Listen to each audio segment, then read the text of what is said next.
Welcome to Easy Style with Sammy. I'm your host, Sammy Bedell-Mulhern. Each episode, I invite a friend, family member, colleague, or just someone I've met on this journey called life to come and share their personal style and approach to business, parenting, life, and everything in between. You'll hear motivational and inspirational stories that will help you refine and build your own personal style. Remember, style is easy when it comes from within. Welcome back to Easy Style with Sammy, and today my guest is Whitney Archibald. Whitney, thanks for being here today. Oh, so excited to be here. Yeah, and I'm excited we're talking about parenting and parenting styles because everybody has an opinion. So I just am very grateful for you to be here today to share your personal story. I'm excited to hear a little bit more about it myself. But before we kind of get started, maybe just give people a brief introduction to who you are. So I am the mother of 5 children, 4 boys and 1 girl, ages 9 to 19. And that's all kind of remarkable because we had to do in vitro fertilization for our first baby. So we never knew we'd have any kids, and now we have a whole slew of them. So we're really excited to have such a great big family. It's been a wild ride for the last 18 years. And before kids, I was a magazine editor, and then once my youngest started going to preschool, I started a podcast, and that was called How She Moms, and I've now rebranded that to the Family Lab, so that's kind of where I am. Yeah, and I was lucky enough to be a guest on your podcast, so we'll link that up in the show notes as well if people want to check that out. We talked all things tech tools, which was super fun. It was awesome. So I kind of, I didn't realize that you did IVF for your first pregnancy. And so that kind of even makes this conversation, the beginning of this conversation, even kind of more aligned with kind of where I wanted to start. And that we kind of grow up thinking, okay, well, I want to have kids. Like, did you always know you wanted to have kids? Do you always know you wanted to have so many kids? And like, kind of when you were younger, like, what did you kind of envision motherhood to be like? Like, what were you most excited about as a mom? Well, yeah, my husband and I both come from big families, so we always pictured that we'd have this big family. We just thought we'd start sooner than we were able to. So we took 5 years of trying and treatments and all the things before we were able to have kids. So I just thought it would be easy. I thought, oh yeah, we'll just have kids when we want to have kids, and that's often not the story. And so we went through a lot of sorrow in those years, but eventually, then the joy when we did get pregnant, like, I loved being pregnant, especially that first time. Everything was magical. Everything was amazing. And I was going to be like the most amazing mother and have it all together and do all the fun things. I'd been babysitting my friends' kids, like preparing for this. I kind of like adopted children when I couldn't, unofficially when I couldn't have kids. And I was like, I'd be the one that swooped in and had all these, let's paint with pudding and let's go on this adventure hike. Do all the messy things. I was like, bring it on. And I'd have them over to my house and I'd give their moms a break. It was great. Anyway, so I actually, did a lot of those things. I had saved up all these ideas. I was pretty gung ho. And then 2 kids came and then the third one. And we didn't have to do in vitro with the rest. They just kind of started coming. But by the third one, I was in a little bit over my head. I was living in Minnesota like you are. And I remember that first doctor's appointment where I had just more kids than I had hands and could handle. I had 1 in the stroller, 1 in my front pack, like little pouch thing. Yep. And the third I had just perched on the footstool of the stroller, and it's midwinter because for some reason I had all my babies in the winter in Minnesota, and we hit a snowbank. The first one comes toppling off the footrest. He's crying face first in the snow. I'm like juggling the other ones. Everybody's crying. I'm like, what did I get myself into? So that was kind of the point where I was like, okay, I need to start systems and figuring this stuff out. So that's when I kind of started researching things and taking this seriously as a a job, caregiving as a job, and home management as a job. And like, okay, I'm going to figure things out. And so I just learned stuff and I talked to lots of people, and that's kind of what morphed into the podcast, because I was like, I'm doing all this research, I'm doing all this work, experimenting. I might as well turn it into a podcast. So, but otherwise I was very active, hands-on I always had hiking groups with all the kids. You know, I'd bring all the kids and my friends would bring all their kids, and we'd just get the kids out and doing bike rides. Always had a couple kids on the back, pulling them in a trailer, a couple next to me, you know, just kind of really always out hiking, biking, just really active lifestyle, very musical. We had like a family band and have them all learning different instruments. So that's kind of our family culture. Okay, but I want to, because I think a lot of times, as younger moms, like moms of younger children, I shouldn't say younger moms because it doesn't matter how old you are, but when you have younger children, there's like that point. So you mentioned your example of like the kids falling out of the stroller and you're like, oh my gosh, what am I doing? We all have these moments, like we all have had that moment. So kind of there's different ways that you can go with that. It's either like, okay, well, we're just going to figure this out. You decided to do some learning and figuring things out and creating systems. A lot of us go into this, I'm overwhelmed, I can't handle this, this is way too much. Like what was that for you that kind of drove you in one direction versus the other? And kind of like, how do you still take those moments when you're like, okay, I did all this work, I put all this stuff together, and it still is like, ugh, and I have to kind of just pick myself up and keep going because it doesn't define me as a good mom. It just defines the moment. Like, how do you kind of work through those things and keep moving forward and having the same energy that you bring to everything?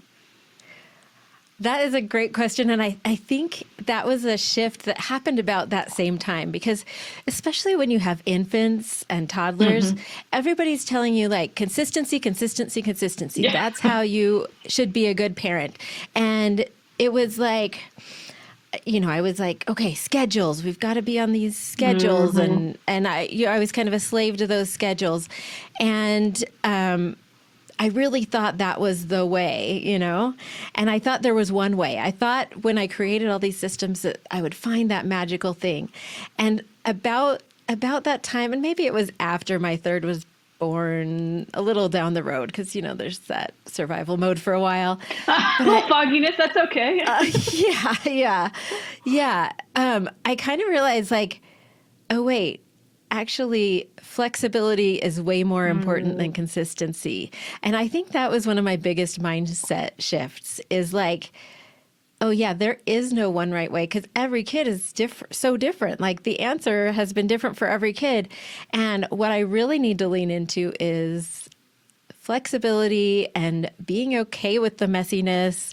And so, yeah, there were these systems, but they weren't rigid. They were very flexible. And that's why I kind of leaned into this experiment thing, because I try one thing and then pivot and flexible and shift. And once I realized that I didn't have to always be fair and I didn't always have to be flexible, I could customize things to the individual needs of my kids, because I have some firecrackers in the mix. Like none of like my husband and I are pretty calm people and always have been, and we did not our children are not that way. So so we have some strong personalities, and you got to be flexible.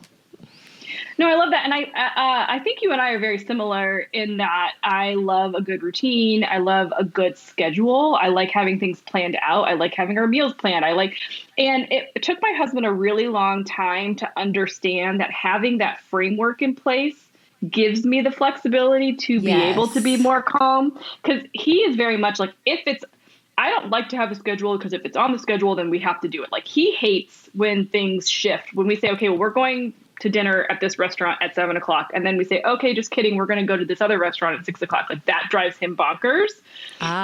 So it's like, we've had to come together and teach each other that same thing, and that scheduling and planning actually leads to flexibility and creativity, because I'm not sitting here all day long going, okay, what are we doing for dinner? What are we, like, funneling all day long. Like, I have a framework so that I can be more in the moment. So it's really interesting to kind of bring all of those things together. So I don't know if you guys had a similar experience in like that process as co-parents, trying to sort through that together as you're trying to raise all 5 children. Not trying to raise, as you are raising all 5 children. Yeah, we are raising. Yeah. Yes. So my husband is kind of the opposite. He's more rigid and more kind of type A, if we want to go stereotypes, than I am. I've always been kind of a little bit more flexible. So I've always been trying to, like, part of the structure is like learning to live with his personality also. I'm a little bit more fly by the seat of my pants. And so and I mean, he's flexible and fun too, but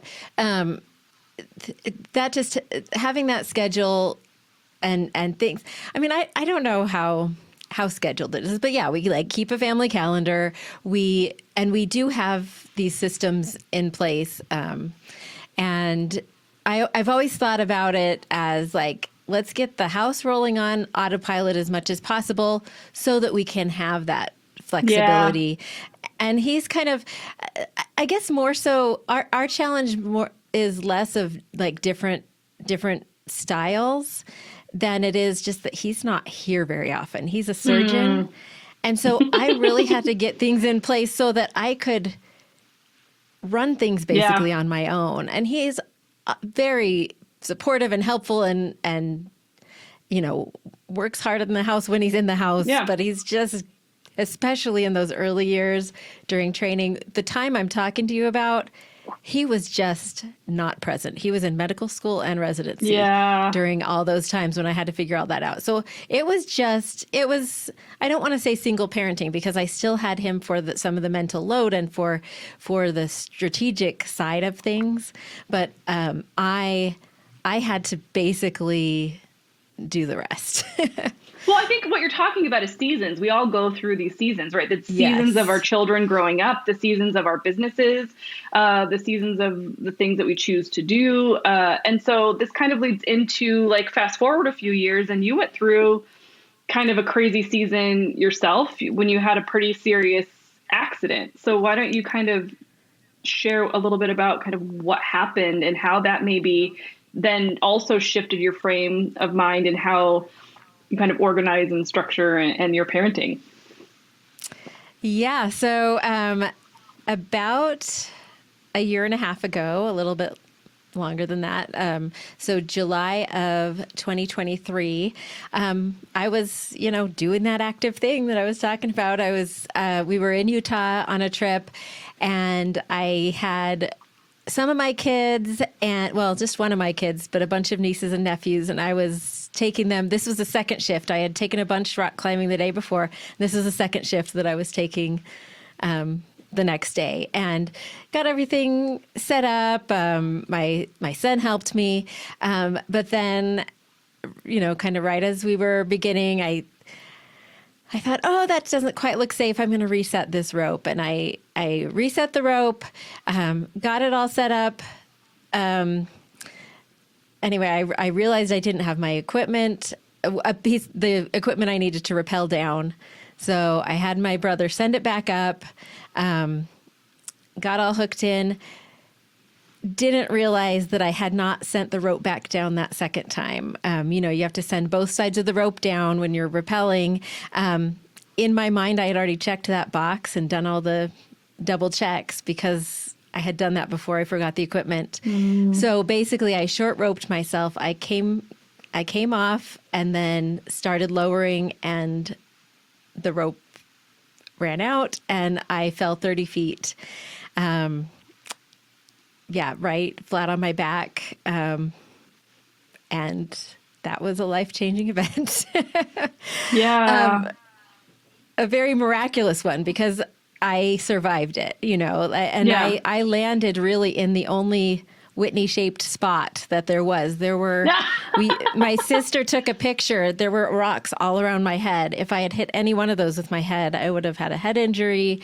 As it was, I broke my pelvis in 3 places, my back my spine in 3 places, my sternum, some ribs. My wrist is all still pretty jacked up because of it. So that was an open compound fracture. My sacrum snapped off. Anyway, just basically my whole torso was shattered, and I was in unbelievable pain. They got the ambulance up there, and an ATV, and down to the ambulance, to the hospital. 3 days of surgeries, and then a month in the hospital. So all that kind of suddenly put everything on major pause. We were about to, go ahead. Oh, I was just going to ask, in that, I mean, obviously, in that moment, you're probably not, I don't know how much memory you have from those first few days, but spending a month in the hospital, having your kids come visit you, what are the conversations, or what are you going through as you're thinking about, I need to heal. I'm a mom, my kids, because you said you had some of your kids with you. I had one son with me. Yeah. Yeah. The trauma that he would have experienced from seeing that and going through that. And then also all of your children, how do you emotionally, as just you, start to process all of that? 'Cause that's a lot to take on. Yeah. Yeah, it was a lot all at once. And my husband wasn't even in town still. He had been in Utah with us, and he had to go back early to work. And so he wasn't even there in the same state. He had to fly in. Immediately I never went unconscious. I remember in great detail the whole experience. Oh, and I actually had a very spiritual experience, and I knew I was going to be okay. And that was the most important thing. I wasn't afraid. I knew that I was going to make it through. And I knew that I would get to raise my kids. I knew the first thing I did was wiggle my toes, wiggle my fingers. And then I checked in with my head. I was like, I can think clearly. I can think very clearly. It was almost in high relief, everything, every detail. I could see these dragonflies overhead. I was staring up at this guy, it was a very clarifying experience. And I was conscious the whole time they couldn't even give me pain meds when I got to the ambulance because my blood pressure was so low. So I remember the whole ambulance ride. I remember getting to the ambulance. I remember all of those things. And the thing I remember most is just the perspective that I had. We were about to go to Europe. We had been training for 6 months to go on this 100-mile hike around Mont Blanc with my son for a senior trip. Oh, wow. And yeah. So that was supposed to happen the very next week. And I remember thinking, Europe's still going to be there. Everything that I had been doing that day, I had all these podcast interviews scheduled that day. We were going to a concert that night. I was like, none of that matters. All that matters is I'm still here. I'm with my family. We'll figure everything else out. So I wasn't actually stressed about any of the details really the whole time I was in the hospital. Yeah. And part of that's because I have a great village. My family was all there. They just swooped in and took my kids. We still had 3 weeks before school started. So my kids stayed in Utah, visited me at the hospital, most days. My sisters made sure they had a great summer. They took them to water parks and things like that. And then when it was time for school to start, I was still in the hospital when school started, but my in-laws took over the care of the children, and my parents took over the care of me. And then I stayed for another month and a half, even after the month in the hospital. Then I stayed for another month and a half in Utah at my parents' house while I relearned how to, in the hospital, I learned how to sit up. I learned how to roll over like a baby. Yeah, I everything. basically started, I went from being the caregiver to being the one who needed to be cared for from the ground up. Like I had people helping me brush my teeth and roll over and all the things. By the time I went to my parents and all the things, and they care of me. And then, my in-laws and my husband were taking care of the kids here. Yeah. Just talk about upending your whole life all at once. I mean, that's incredible. And I think you're spot on, right? That whole experience it sounds like you have an incredible community around you and village around you. And that can be a game changer and being able to do that, especially since you weren't home, like in your hometown. When it happened. So I would love to kind of know, like, now that you're kind of past that, I love your attitude and just like how you were just, you know what, this is just what it is. I'm in the present. Like I can't do anything else about it. I think that's beautiful. I think in all situations, we would do a lot better if we had that perception, no matter what, big or small. But like now that you're kind of past it, I know you're still kind of recovering a little bit, but what does that look like for you and your family? Like what has that changed in maybe your approach, and how has it maybe changed the way that even your kids interact with each other, or like your whole family just operates as a unit? Yeah. So, once I got home, I was still in a wheelchair and they still had to help me a lot. I got out, within a couple weeks after, but I was still, not very functional. I had to figure a lot of stuff out. So that was one of the great blessings too, is that it really kind of switched things up so that now my kids have to serve me when they were used to me serving them. And so that was a very growing experience for my family, just to shift gears and like, oh, okay, like we need to step up. We can first of all do a lot more things on our own. They had to gain a lot of independence with that, but then also that service element and like, what do you need help with, Mom? And for a while pushing me in the wheelchair, and after that, like letting me lean on them while I relearn to walk and all the things. And so that's been a big thing.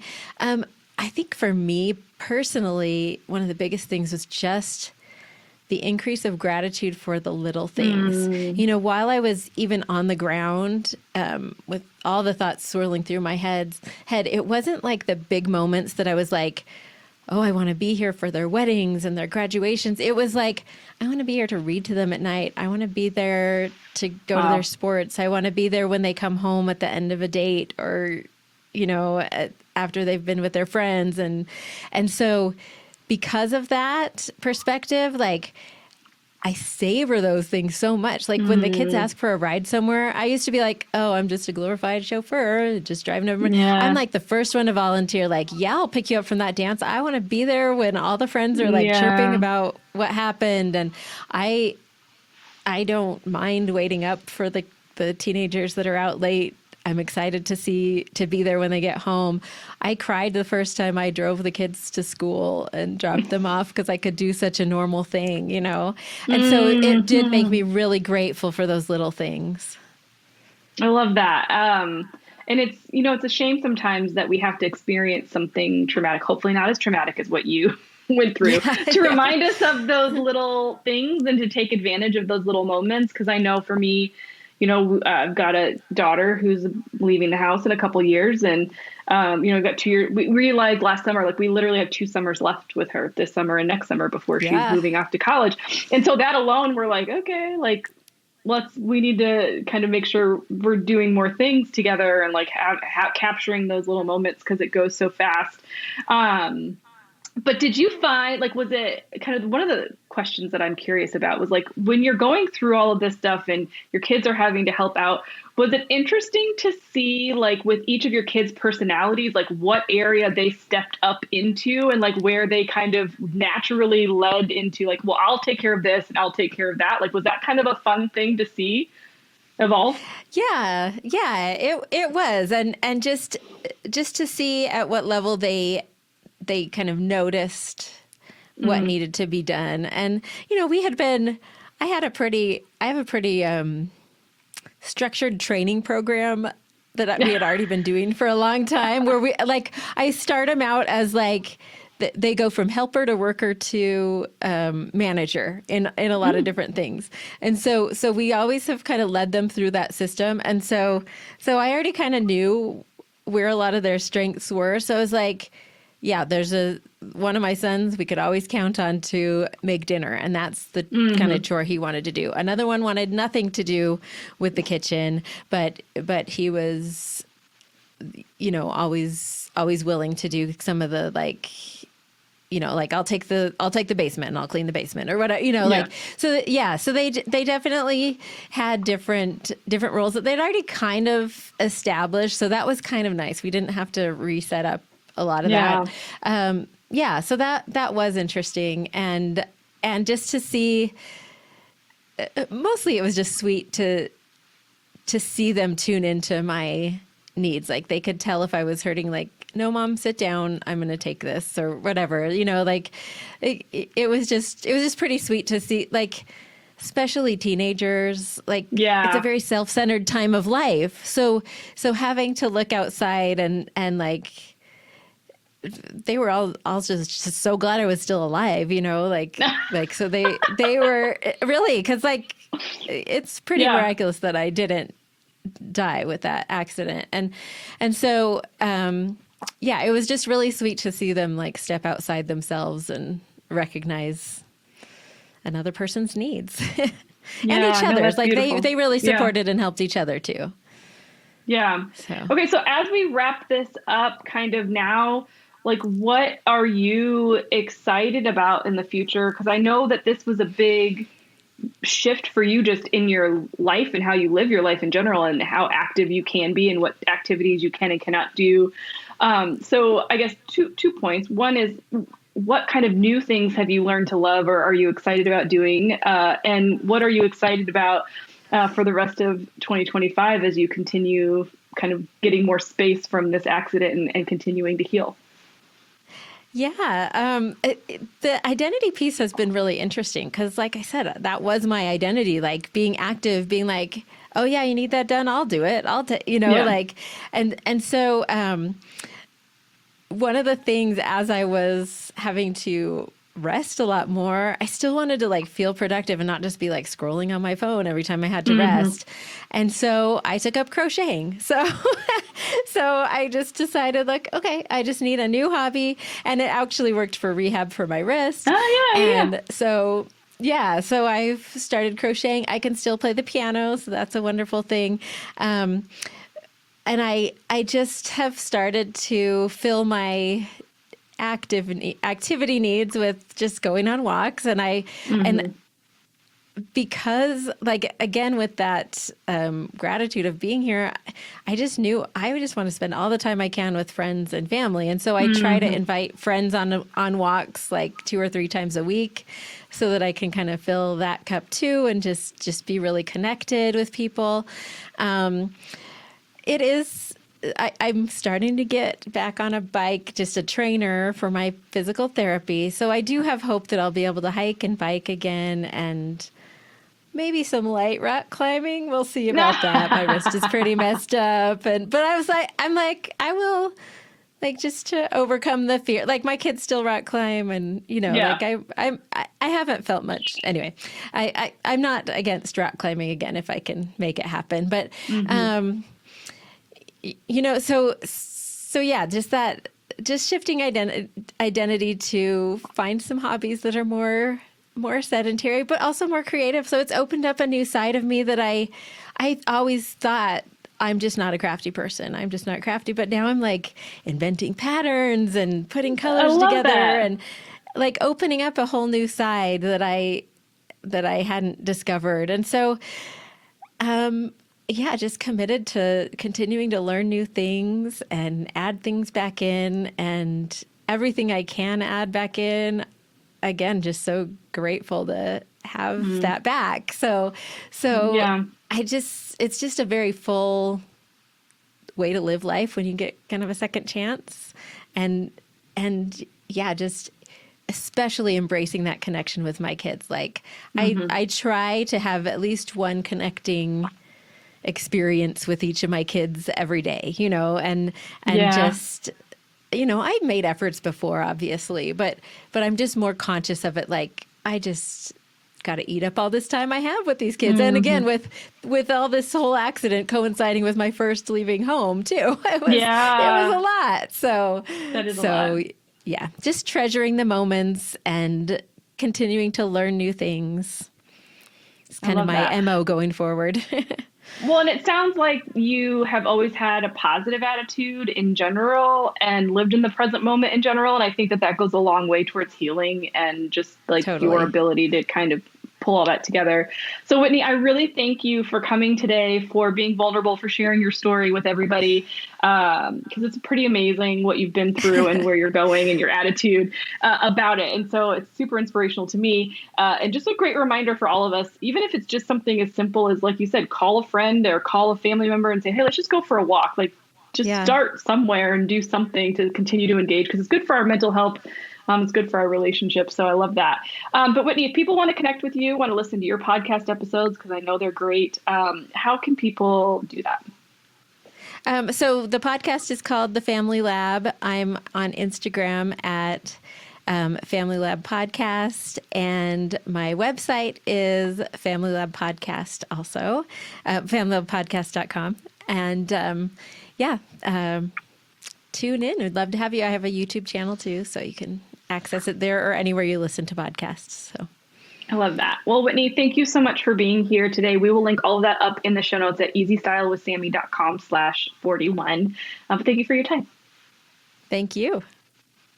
We just want to say a big thank you again to Whitney for joining us on this episode and for her vulnerability. We don't all go through a life-altering event like almost losing your life, falling off a cliff, but we all definitely face and experience things in our life that help us shift perspective or change perspective or the way that we kind of approach things. And so I'm really grateful for Whitney for coming on and inspiring us to kind of think about our lives and how we approach our kids, their needs, our needs, and how we kind of treat each other as a family unit, to kind of all step in and have our roles and understand like how we can support each other in times of need. You can grab the show notes, resources, and all the extra goodies at easystylewithsammy.com/41. I hope that you enjoyed this episode. And if you're watching this on YouTube, I'd love for you to comment below on what was your biggest takeaway? What was something that you learned? What was something that you were inspired by in this episode? Or drop below somebody you think should be on this podcast that has an inspiring story to share with others. I'd love to hear it and be able to connect with them. For now, thank you so much for listening to Easy Style with Sammy. I hope that you find these podcast episodes inspirational and supportive to you in whatever journey it is that you are going on. Style is easy when it comes from within, and we all have our own personal styles for how we like to approach things. And that's what makes us great. So for now, thank you so much for listening. Make sure you subscribe wherever you listen so you don't miss an episode, and I will see you in the next one.